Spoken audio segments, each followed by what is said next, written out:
in association with Rebel Coaching, the underage section of Cork GA. Tonight's webinar will be available to watch back on YouTube and will be on podcast form from tomorrow morning on rebelcoaching.com website. I'm delighted to welcome Pat Culhane, who is National Games Development Officer with the GA for the past 9 years, where he manages programmes for introducing children to Gaelic games in clubs and primary schools throughout Ireland. Prior to Croke Park, Pat was the Hurling Development Officer in Limerick City for 6 years. Pat is also currently a Doctor of Management candidate in Glasgow Caledonian University, and we're delighted to welcome Pat here this evening for this presentation entitled Why Do I Coach? Thanks very much for joining us this evening, Pat. I know you have a few slides for the presentation, so over to you. Hello everybody. I'm delighted to be here, and I'm taking great heart from all the online learning engagement by Gaelic Games coaches in recent months. Fair play to you and to Rebel OG for this positive initiative. I'm very grateful for everybody's time, for giving up their precious time this evening to listen to me. I hope you won't be disappointed. Just a little quick disclaimer, all views are my own this evening. They're not that of my employer or the university or anybody else. So, what's the presentation about tonight? It's about called Why Do I Coach? And it's not about why I, Pat Culhane, coach. It's about asking yourself why you coach. I don't believe that most of us are motivated by saying you should do this, you should do that, or you should do it in a particular way. So that's not the approach I'm going to take tonight. I'm just going to try and help people a little bit to, maybe think about why they coach. Most of the time when we think about coaching or coach education, it's in we ask the what questions. So, like, what do I coach? What behaviours do the children have that I coach? What are my own behaviours? How can I do all of those things better as well? And there's loads of how questions. How do I coach the skills better? How do I communicate better? How do I motivate children better? And, I think seeking such answers, seeking such what questions and how questions answers is absolutely fine. And I more power to coaches who invest their time in develop themselves as coaches. But I've rarely met in my 30 odd years involvement in sport as a player and as a coach and a development officer, I've seldom met or encountered coaches who seriously stopped and asked themselves, why? Why do I do all of this? Why am I putting myself forward at the AGM when nobody else will? Why am I racing home from work to deal with the complexity of a group of children and their parents? Why am I getting out of bed early on a Saturday morning in the lashing rain to get down to the pitch a half an hour earlier than everybody else to set up the activities and the exercises for the children to enjoy themselves for the hour? Why do people do this? Philosopher Friedrich Nietzsche said that, I'm skipping a slide now. He said that he who has a why to live for can bear almost anyhow. So tonight is about asking yourself why you coach. And a lot of the research, and probably more so my own experience of coaching and I'm working as a coach developer, as a tutor with the GA over the last 15, 16 years. It's a question I ask people, a lot of the time. I've asked dozens and dozens of coaches over the years, why do you do this? And the typical responses are, because I do it for the kids. I coach for the kids because I enjoy it. Somebody had to do it. Nobody else would. I want to give something back. That's the main reason I hear from coaches. I want to give something back to the community, to the club, to the parish. And another big kind of generic response I hear is, I love the game and I love the sport. And all of these are perfectly rational responses. They're absolutely they're absolutely true and they're well intentioned and all the rest of it. But I suppose what I'm trying to get at tonight is the meaning of children's sport. It's the meaning of it at its deepest level, and the role of the coach within children's sport. So I skipped onto that slide already. And, here, what do we see? We see children playing soccer in Syria, in war-torn Syria. And, objectively, we see children chasing and kicking a piece of leather around. Buildings crumbling in the background. Life is pretty hard there, I'd imagine. But it doesn't mean anything really just to see people chasing a piece of leather around, kicking it into a string net, or in this case, probably, a set of jumpers on the ground. What does that mean? On an objective, kind of a rational level, it really doesn't mean anything. But at the same time, to these children, it means absolutely everything. At a deeper subjective level, that of the heart and soul, we see children playing, really playing on their terms, the kind of play that allows children for those brief periods to feel in charge of their own lives, which is crucial for developing self-confidence and resilience. We see children participating. No subs, the pitch size is about right, and the rules are too, I'd imagine. Children feel part of something bigger than themselves. We see children trying passionately. Sport demands a physical endurance that reflects our desire to keep going, to keep living. My mother, who was gravely ill in hospital just before Christmas, insisted on sitting up every day, brushing her hair and putting on her makeup. The chance to try should never be taken away from children in pursuit of results. What else do we see? And I think this is the most crucial one for me. We also see the image. In this image, we see children imagining. Maybe they're Lionel Messi.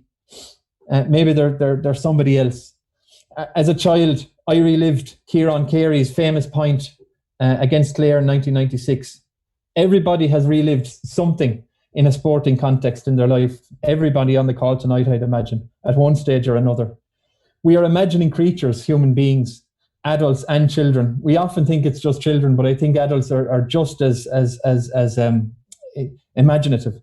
Right now, as each of you participate in this webinar, there's a rich tapestry of dreams going on as you're sitting there. Think about movies, art and music, how they engage people's imagination, and people want to be engaged in that way. Another thing I see in this image is that nothing is measured in the game, maybe apart from the score that the children keep. And do they really care about the score the next day? Probably not. The most important things you experience in life cannot be measured. There is no measurement for marriage, raising children, or the sorrow of loss. Love can't be measured, and neither can actual play. The greatest things in life are not in reality. They come from our imagination. So I love this quote from England hockey. I see Brian Cuthbert used it a few weeks ago, column on this podcast. And it says that the game is the teacher, the pitch is the classroom, and the coach is the facilitator. There's been a lot around games-based coaching, which is really, really important. And, being out there on the pitch and learning through the game, and coaches, teaching the game through the game itself. It's just the last piece there that I want to concentrate on, which is the role of the coach as a facilitator. What are we trying to facilitate? And more importantly, why are we facilitating it? The fundamental meaning of coaching, as I see it, is to facilitate children's play, trying and imagining.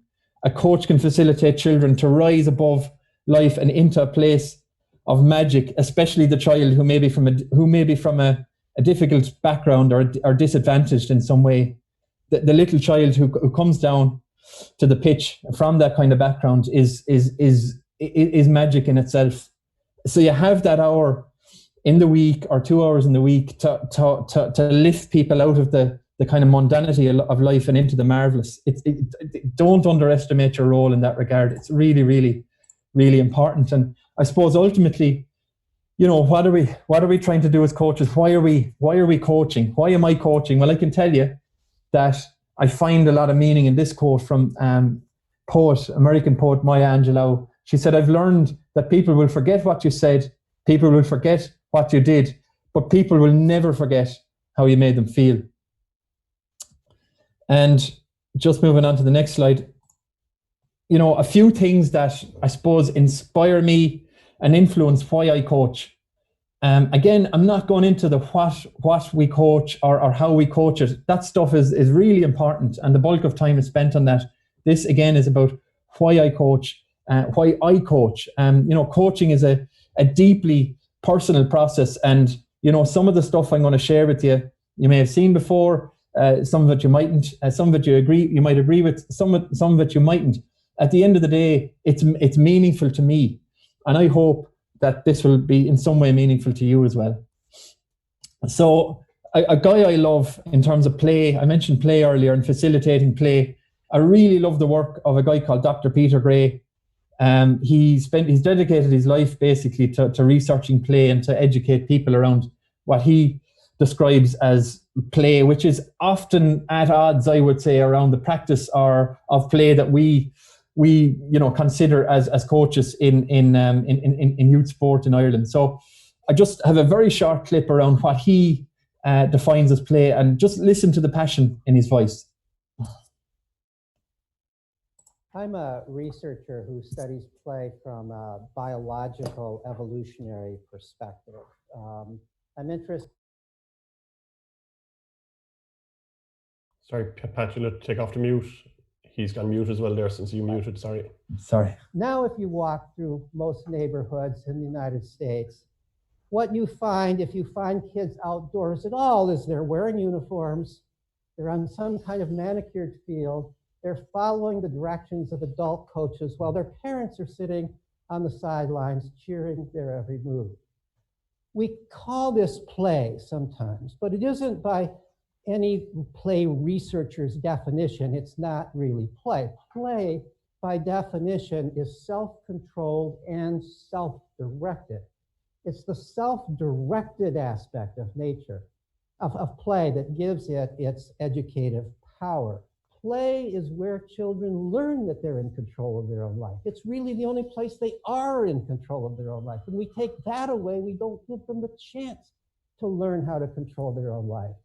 Play is where they learn to solve their own problems and learn, therefore, that the world is not so scary after all. Play is where they experience joy and they learn the world is not so depressing after all. Play is where they learn to get along with peers and see from others' points of view and practice empathy and get over narcissism. Play is by definition creative and innovative. Of course, if you take away play, all these things are going to go down. And yet, the hue and cry that we hear everywhere is for more school, not for more play. And we've really got to change that. Again, on a rational level, his stuff is, can you hear me, Colin? Yeah, perfect, Pat. Great. On a rational level, you might or disagree or agree with his work, but there's something about his sincerity and his passion that I connect to with him. Another guy or two guys that I've worked that I love is Decky and Ryan. Self-determination theory. It's been around a lot. It's concerned with the motivation behind choices people make with external influence and interference, without external influence and interference. It includes research done on sports coaching. At the heart of it is autonomy, and you facilitating a training session or an environment, some people call it, around autonomy support. Allowing the child a space, like those children were in Spiria, to set up their own games and to just play, as just defined there by Dr. Gray. So again, I have a very short video on this. I've just picked out a couple of key points from Edward Decky on this really important theory. For more than 30 years, my best friend Rich Ryan and I have been working on a theory of motivation that we call self-determination theory. And the distinction that is most important for us is between controlled motivation and autonomous motivation. Controlled motivation is essentially the carrot and stick.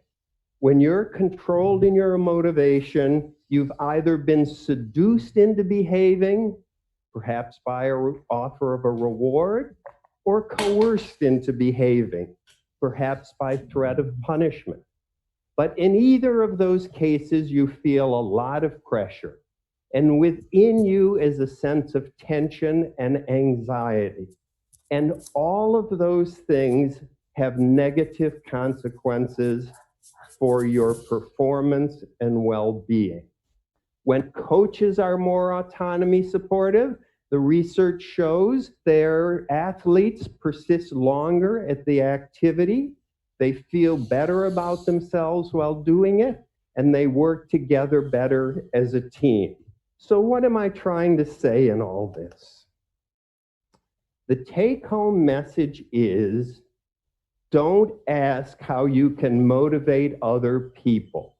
That's the wrong way to think about it. Instead, ask, how can you create the conditions within which other people will motivate themselves? And the answer, quite simply, is autonomy support. Yeah, and again, you see the passion in his voice. Another guy I came across in my late 20s was a guy called Alain de Botton. He's a Swiss philosopher. He wrote a book, kind of a controversial book called Status Anxiety. And, you know, his basic argument here is that status anxiety, a lot of it revolves around the anxiety or revolves around people's perception of success. And I know certainly most of my life as a student and as a player of many sports, particularly hurling and Gaelic football, I always perceived and took success at face value. So who finished top of the class, you know, who was the best hurler, who won the league, who won the championship, who had the biggest house, who had the biggest car, all that kind of stuff. And it's probably not until I read this book that I kind of said, this guy is onto something. This guy makes an alternative argument to what success really is at its deepest level. And I just, again, have a very, very short little video around what his definition of success is, and I hope you enjoy it. What I think I've been talking about really is success and failure. And one of the interesting things about success is that we think we know what it means. If I said to you that there's somebody behind the screen who's very, very successful, certain ideas would immediately come to mind. You would think that person might have made a lot of money, achieved renown in some field. My own theory of success, and I'm somebody who's very interested in success. I really want to be successful. I'm always thinking, how can I be more successful? But as I get older, I'm also very nuanced about what that word success might mean. Here's an insight that I've had about success. You can't be successful at everything. We hear a lot about talk about work-life balance nonsense. You can't have it all. You can't. So any vision of success has to admit what it's losing out on, where the element of loss is. And I think any wise life will accept, as I say, that there is going to be an element where we're not succeeding.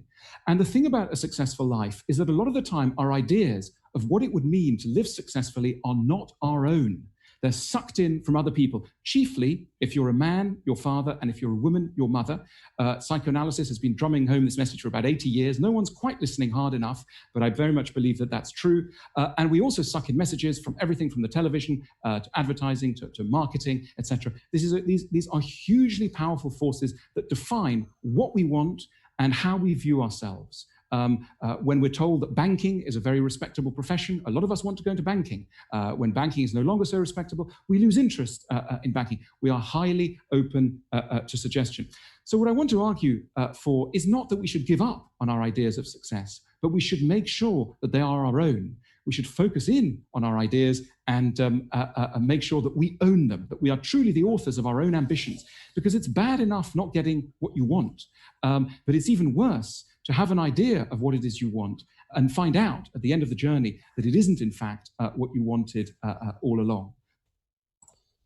Pat, just on that, Pat, that's really interesting concept in that from a GA perspective, success for coaches is 99.9% of the time, did they win the championship for older age groups, or did they win all their games for younger age groups?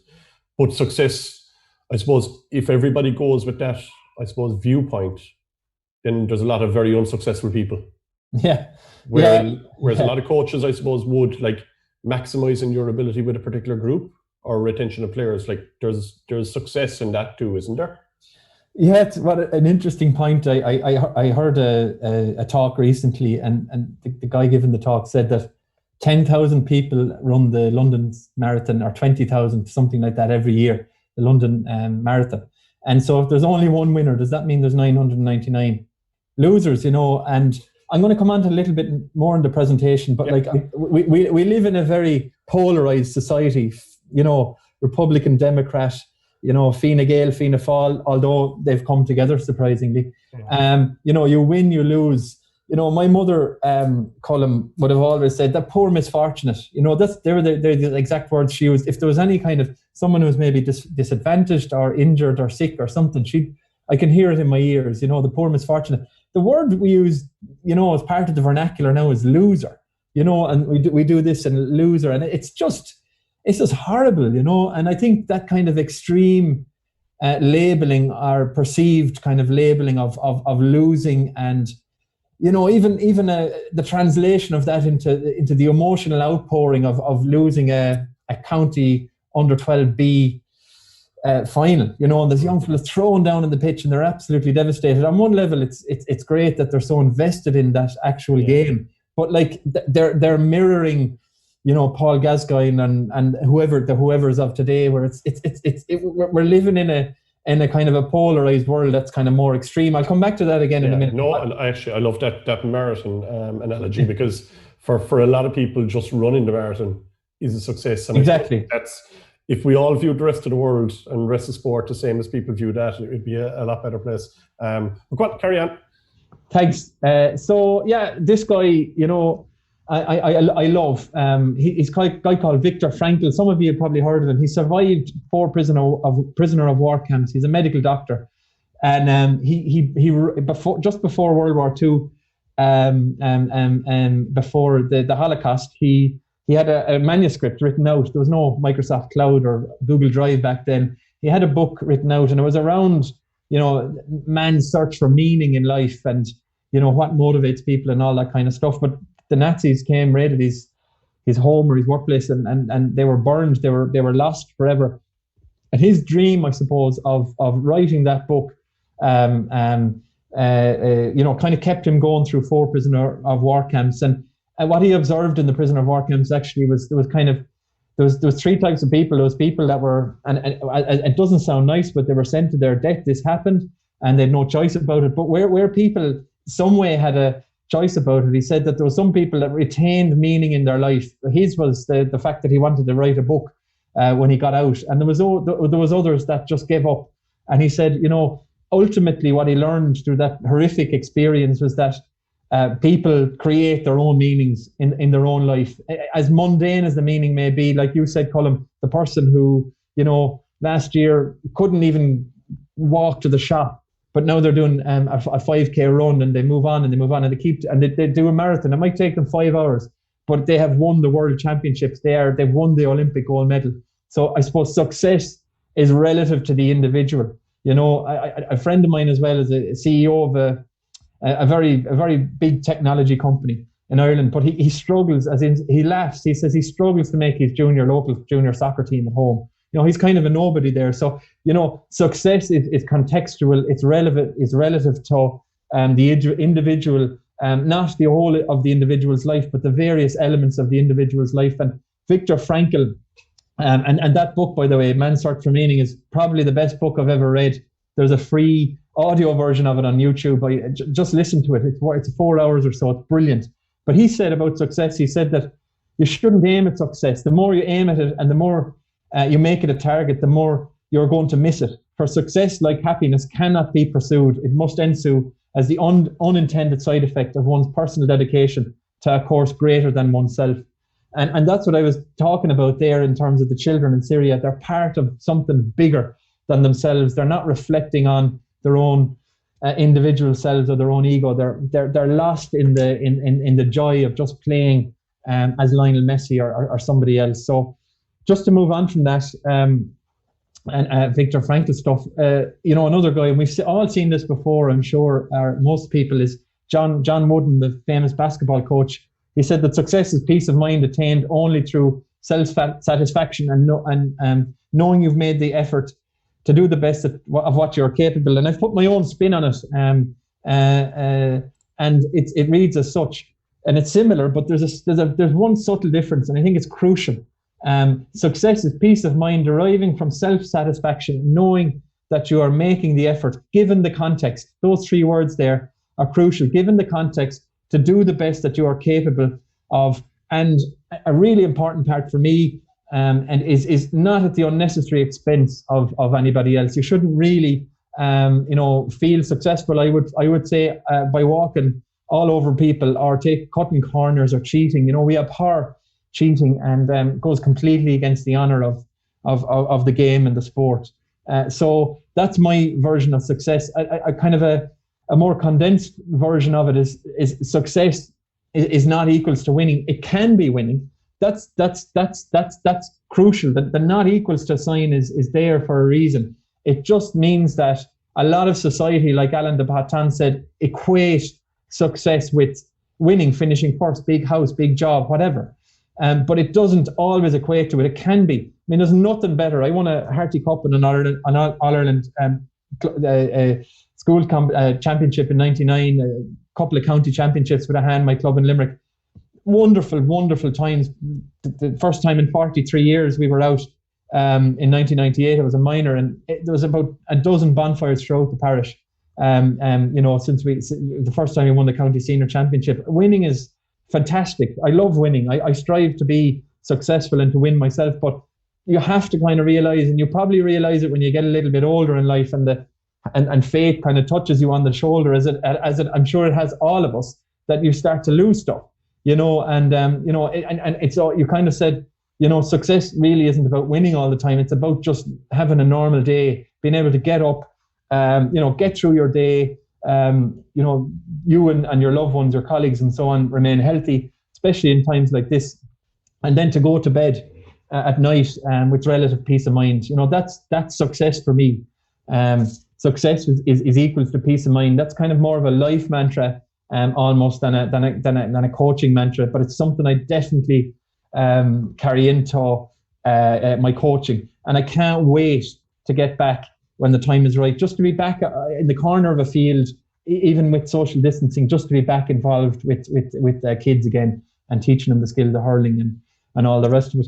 Now, this stuff is probably a little bit abstract. Not going to spend too much time on it. It's very much related to my PhD research, but I think it's worth putting out there. And it's called paradox mindset. We kind of know what a paradox is. The official kind of definition, if you like, the most widely accepted one, is that paradoxes are contradictory yet interrelated elements that exist simultaneously and persist over time. So you see yin and yang there. They're all part of the one thing, but again, they're separate. So how many times, Colm or anybody on the call, how many times have you heard a coach or a principal of a school or a teacher or anybody, your boss, saying it needs to be one way or the other? And in a minority of cases, things need to be one way or another. But a lot of the time in life, I think they can be both, and they can be both success and failure. They can be both participation and performance. They can be both winning and losing. They can be both positive and negative, and simultaneously means at the same time. One there that I'm very passionate about is the whole area of participation and performance. A massive challenge, if you like, for coaches, especially underage coaches, where you could be dealing with, dozens of children at a particular age grade, under 8, under 10, whatever it is. How do I facilitate, maximize participation and also performance? It can be done, but it should never be done. Performance should never take precedence over participation. But that's my eye. So I suppose a paradox mindset is probably more about facilitating both participation and performance. And there's a friend of mine, and he has 3 sons, and with full permission, I just asked the children, why do you play sport? I read loads of books, and I'm showing you all those things, those theories and all those other things. But at the end of the day, why am I coaching? And you know, I'm probably doing it for myself to a degree, bit of fresh air and all that kind of stuff I mentioned earlier. But like, it has to be at its deepest level. It has to be facilitating play, imagination, all those wonderful things for children. And if you're ever unsure, sometimes I kind of go off track slightly, and I'm a little bit unsure. You know, maybe it's you're doing a session with the under 10s and it's just not going well. You know, you're maybe not in the best of form, but you know, sometimes I just, when the time is right, I just to reinforce the whole reason we get out of bed and do this stuff. I just ask the children, and I've asked loads of them, and I encourage you to do it. Why are you here? Why are you playing sport? And their answers are so unaffected like ours. You know, we think of all these positives and negatives, and you know, our responses are complex, but theirs aren't. And I just want you to listen to three little boys. Two are twins, they're 8, and one boy is 10. And just listen to why they play sport. They play hurling and football mostly. Just listen to this. Because it's a good way to get active, and it's a good way to meet friends, and it's fun play. Because it's healthy for you. It's healthy and it's good for you, and it's a bit fun. And because, like, you can get fit and healthy, and you can get better if you train every day, like the last little trophies by doing running, jumping. You can get trophies. Come first or second. So you can see the subtle differences there around their motivations to play sport. But, you know, grouped together, they always come back to the basics: fun, friendship. They want to feel and get better at something. And I did kind of, with the last little boy there, when he mentioned the kind of winning stuff and he's motivated by trophies, I asked him clearly why. You know, why? And he's a really gifted athlete. He's the most incredibly dedicated, lovely little guy. And I just listened to his response. It's really, really fascinating. What does that mean to you when you get a gold medal or a trophy? I always dream in bed about getting a trophy in my hand and bringing it home and showing my mum and dad about the golden trophy and silver and bronze.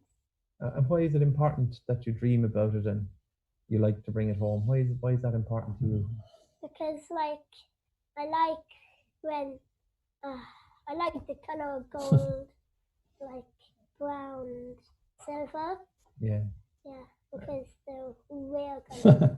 And any other reasons you might like to win? Because when you win, you feel happy when you win.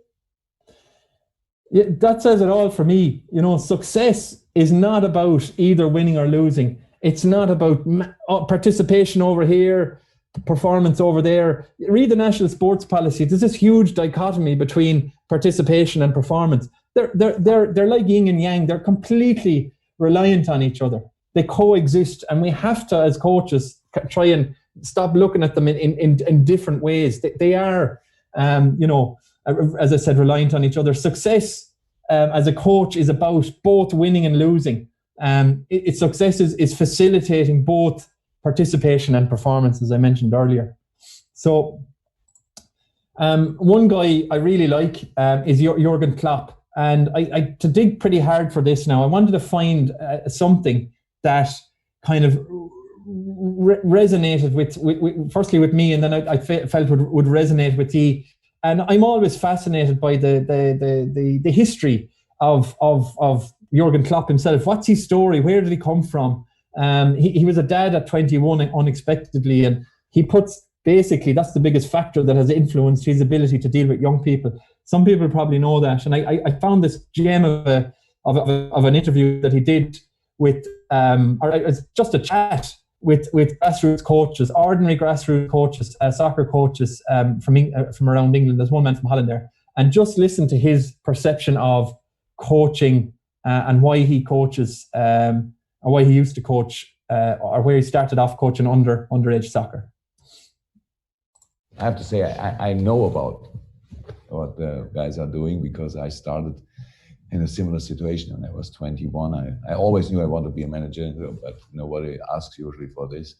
And when I was studying sports science and in Frankfurt, I played football in the 3rd division and trained from Eintracht Frankfurt. It's a German Bundesliga team, the under 10. And next year I took the team to the next age, to ULM. And I don't know what he was in the club, asked me, how many new players you want? Do you need? I said, no one. I don't need. I go with the whole team. And they said, no, we don't do it like this. Look, in the regional teams where you can get the best players for the club and so on. I'm not interested. I don't have to look. They are good, but they have to develop. And nobody understood this. You have to know decisions about this are really often made by people they don't care. They don't care about the individual. It's only about quality. So to fight for this, to having time, that's really a thing I often think about. My youth coach was like this. He was not the best coach in the world, but he was the one who gave us, at the end, the perfect start position because of his passion for the sport. He did not know much about football, but at the end, he gave us a ball and let us play. But he was always there. At the end, the player by themselves make the decision if they go through or not. Yeah, I think that's a really powerful piece. It touches on so many things. He was an under 10 coach at 21. He mentioned about his own coach there, he said, technically in terms of the house stuff, didn't know much, just gave them a ball and let them at it. I often wonder, there should be more to coaching than just throwing in a ball, obviously. But, at the same time, if you're respecting the right of children to play, and it is a right, the United Nations Conventions on the Rights of the Child, Ireland is a signatory of that. We've seen that being introduced in Swedish law, Welsh law, Norwegian law, and there's a few others in the pipeline. But, if you respect the right of the child to play, I think that's just absolutely fundamental. He mentioned as well about, people who don't care in Eintracht Frankfurt. They didn't care about dropping young fellas. And I've seen that as well. I've experienced it as well underage with Limerick and the underage development squads as a player. John Allen, who, I consider a friend, I remember him saying to me before over a cup of tea, it never sat well with him. It doesn't sit well with me dropping players. And I'm the same. Maybe I'm not tenacious enough for inter-county management, and maybe I'm a bit too soft, and that's why I'm better coaching kids. But, I think, the ability to care, children will respond to. And a great quote I came across in this regard was by former US President Theodore Roosevelt, when he said, nobody cares how much you know until they know how much you care. And another thing as well that really influences my coaching, and I've only come across this work recently, Susan David, she's a Harvard professor and a psychologist. And this is really, I suppose, a good practical example of the kind of paradox mindset stuff I was talking about earlier. Look at this quote from her book, Emotional Agility. She said that courage is not an absence of fear. Courage is fear walking. So you can see courage and fear, they're living alongside each other simultaneously.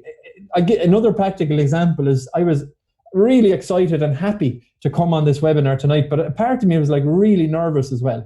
So the coexistence of the courage to do it and the fear, they coexist alongside each other. And I think there's a kind of a danger out there that we try and squash down and say eradicate fear. We'll get over that. We'll put it aside and we'll just be courageous. But it doesn't really work like that. Listen to Susan David talking about emotional agility, basically how we navigate our emotions, and not shying away from the uncomforts that life presents us. It's I suppose that dichotomy or that polarization of the positive and the negative. Everything can't be always positive.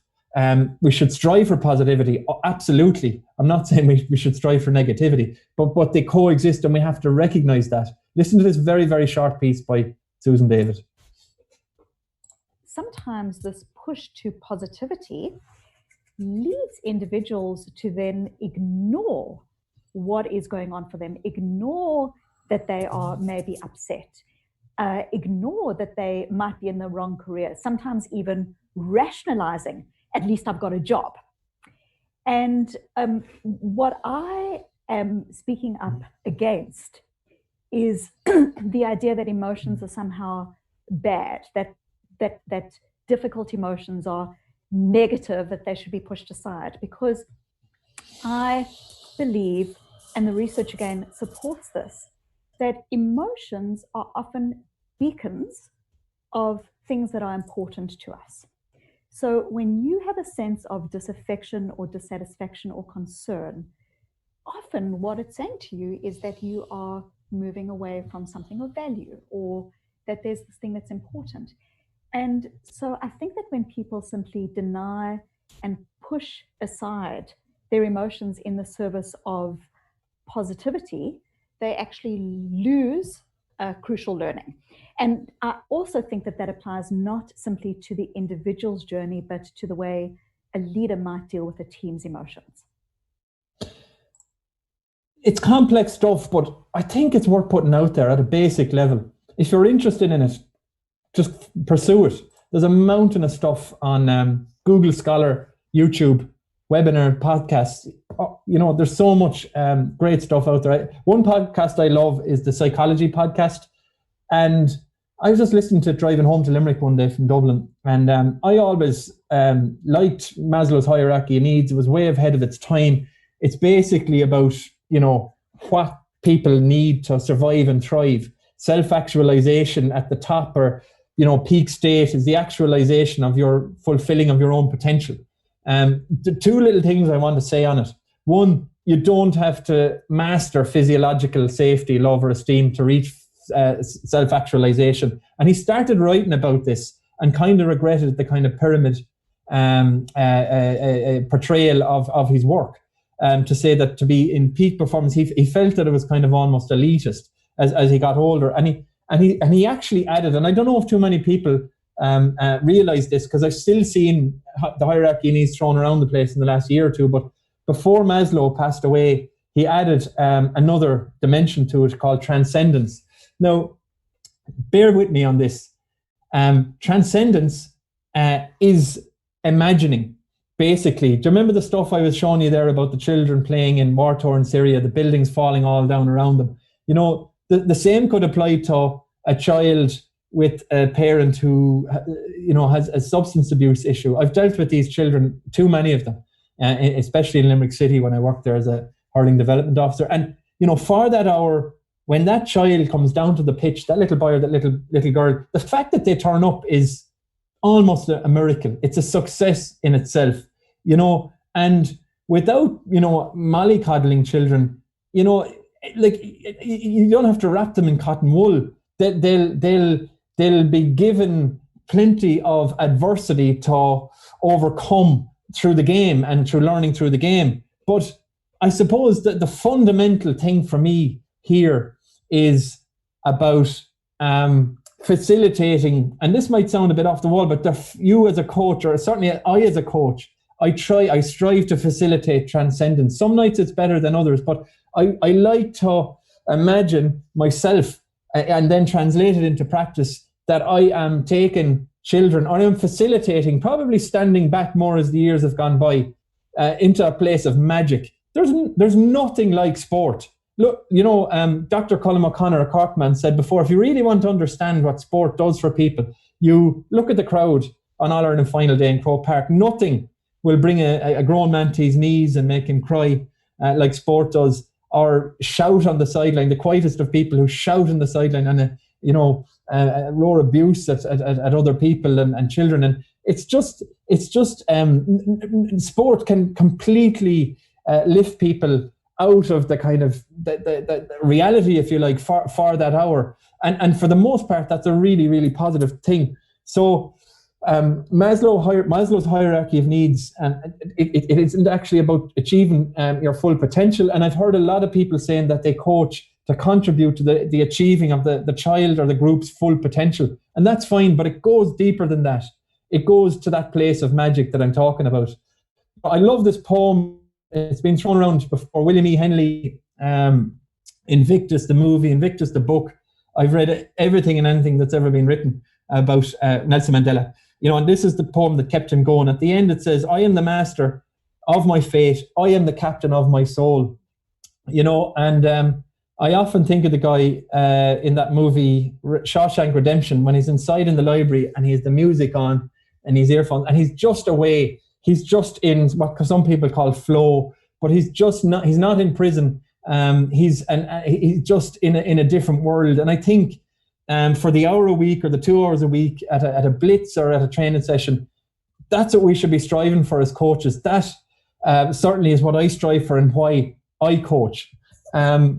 So nearly there now.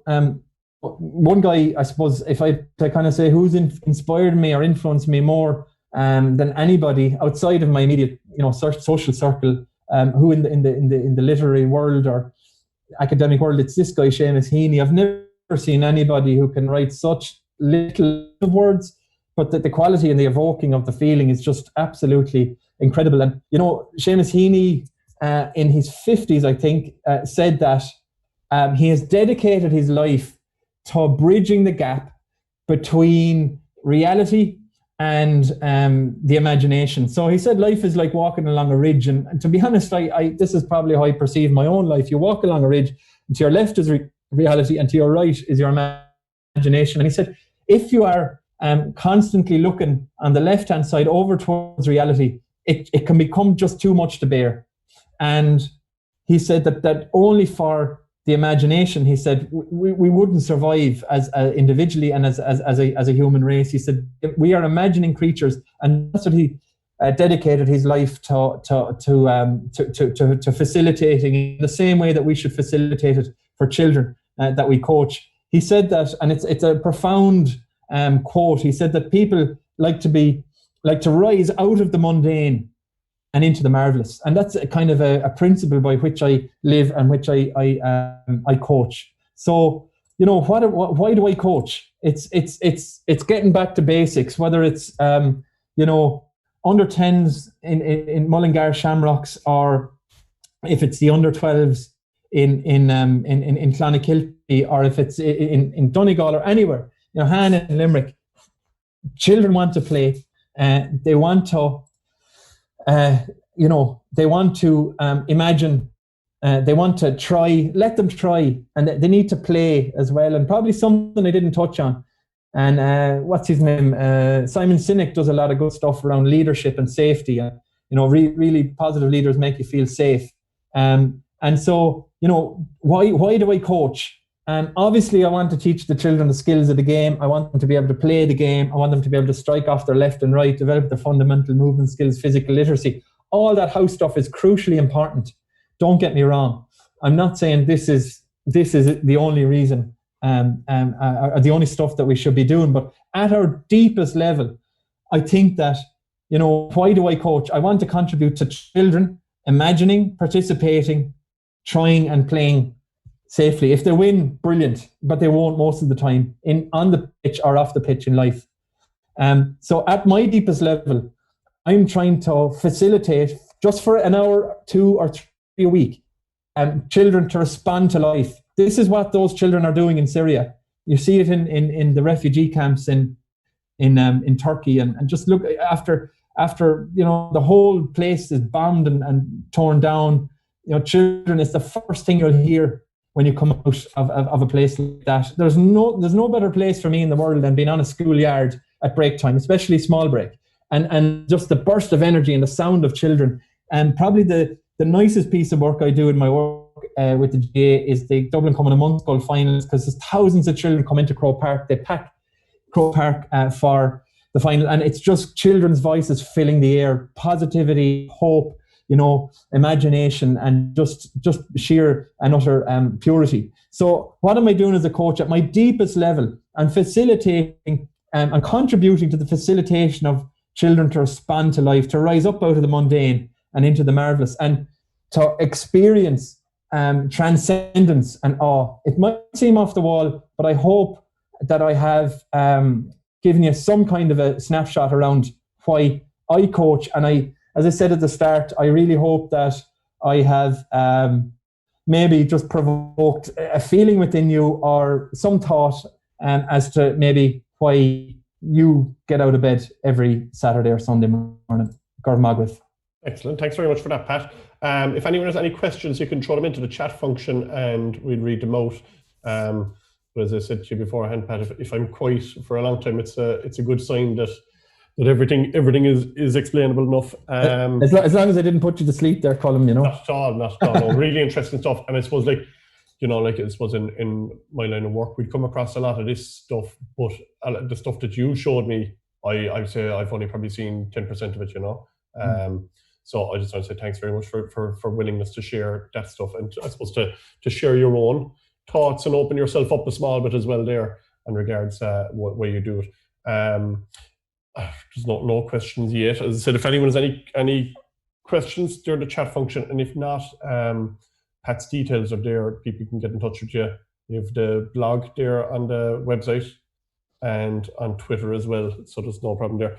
I suppose as I said, from a coaching perspective, as I said, I thought the interesting part was the success, you know, and how you, I suppose, broke it down that, like as I said, it has been a thing in the GA for years and years and years. And even now, at this time of the COVID-19, you know, the teams want to get back and they want to win their championship. And, you know, it's something that we're conscious of in Cork. And I think all the underage groups in Cork are just going to play a league format to play as many games as possible to give the children a chance to play, as opposed to playing a straight knockout championship. So I think it's very interesting, and I think it's something that every coach, that some of us definitely got something out of, and everyone that listens afterward will get something out of it as well. Have you anything else to add, Pat, before we finish up? As I said, there was no questions coming in. As I said, it's usually a good sign. Yeah. So you explained everything fairly well. And I know, like, some of the stuff there it does go a lot deeper, like the Maslow stuff, and you were talking about the yin and the yang as well, and like that's a whole different world once we start going into them, like, isn't it? It is. Like, I delivered something similar to this before on developing a coaching philosophy, and it kind of turned a lot of people off. And I know that this kind of presentation isn't everyone's cup of tea. I know that, but you know, at a basic level, Colin, I would just encourage anyone. I think if you're taking the time out, which you're doing, to come on here this evening, it says something about you, you know, as a coach. And I just maybe ask them, why am I doing this? You know, really and truly, why am I doing it? And I think if you can synergize it with, like I showed the little quotes there of the three young fellas, if you can kind of synergize it with, you know, with what they want, ask the group, you know, why are you, it might sound a bit mad, but like maybe individually or to 2 or 3 kids together, why do you play? Yeah. Why are you here? You know, and I agree with you. Like, and it is something will encourage coaches to do that before we get up and running again, because I suppose a lot of the time, and you mentioned that the stakeholders, the people who make the decisions, are probably not the people that are most affected by the decisions. And the greatest stakeholder in the GA, especially from our perspective of dealing with kids, is the kids. And very, very rarely do we actually ask them their opinion and their thoughts and stuff. And like, look, they're not going to give us a PhD or a thesis on their thoughts, but they're going to give us the truth, which is very important, I suppose, for coaches as well. It'll probably ground them a small bit that, you know, it's not about winning every game. It's about making sure that when Johnny comes down, if he wants to play with Timmy, and maybe they do a small bit of messing and we split them up every night, maybe that's not the best thing for them, you know, just because it was something that was done when we were kids, when you kept the messes apart. But I think coaching has evolved now, and that kids are a lot more engaged throughout the training sessions, because the coaches I think they're better equipped nowadays than they were when we were children. Yeah, like the Office of the Children Ombudsman does a lot of great work around defining participation and what does that mean, you know. And I didn't go into too much, but the participation, I suppose, often for a GA coach, and my own up to recently, was let the children play, you know, give them an opportunity to play.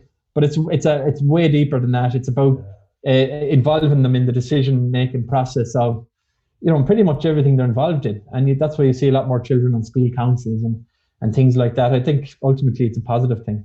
Yeah, and I think, like you've mentioned, play an awful lot tonight. You know, it's been a large part of the presentation, and I think there is a lot more research backing up out there now at the moment. I think, like, I know Owen Mooney is doing, I think his doctorate is basically around the area of play, So even getting those people that are able to share, I suppose, like a lot of the things you'll do naturally yourself, but you won't have a name for what you're doing. And when you hear about it, you go, oh yeah, I tried that. I'm kind of doing that. But when, as I said, when you're able to put terms behind it and put sort of facts and stats behind it, that this is what the importance of it and this is it, I think it'll become a lot more important in the coming years. So no, that's great. Do you just want to put up your contact details there again, Pat, before we go? And I'll leave it at that. I think it can just get you. And as I said, I'll have this on podcast and I'll be on YouTube.